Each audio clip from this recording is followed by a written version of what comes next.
So after the spies go back to the people of Dan, what do they do? Yeah. So the spies come back and they promise they say, hey, we found a place, and they promise God's blessing, which they don't have. And so the people of Dan, all 600 of them, armed with weapons of war, they set out, and they go and they start journeying through Judah, and they go through the hill country of Ephraim, and they come to Micah's house. And as they're passing Micah's house, the 5 guys who are spying say, wait. There's this guy here who has this idol.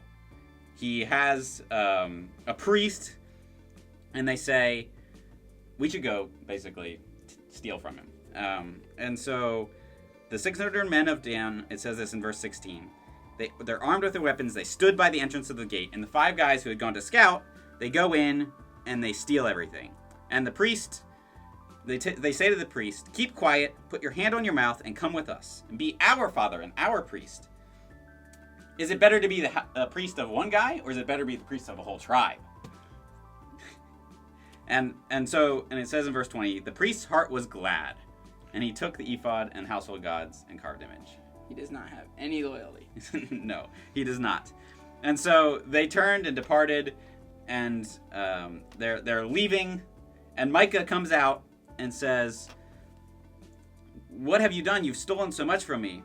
And the people of Dan basically say, we're stronger, get over it. And they keep going. And it says that they get to the city that they were trying to conquer. They drive out the people. They wipe them out. And they set up this carved image for themselves. And this Levite, and it says he was priest, and then his sons were priests to the tribe of Dan until the day of the captivity of the land. And so they set up Micah's carved image, and that he made as long as the house of God was in Shiloh. And so we see this establishment of this false place of worship in the north of Israel that basically is there until David and King Saul. And so it's really a tragedy what happens when they don't follow God's plan. We see this with the Levite and being proud, following his own desires, being a priest when he shouldn't have been a priest. We see this through Micah and his selfishness, and we see this with the people of Dan as a nation, as a tribe. And so this whole story is a tragic story of not following God and only pretending to follow God.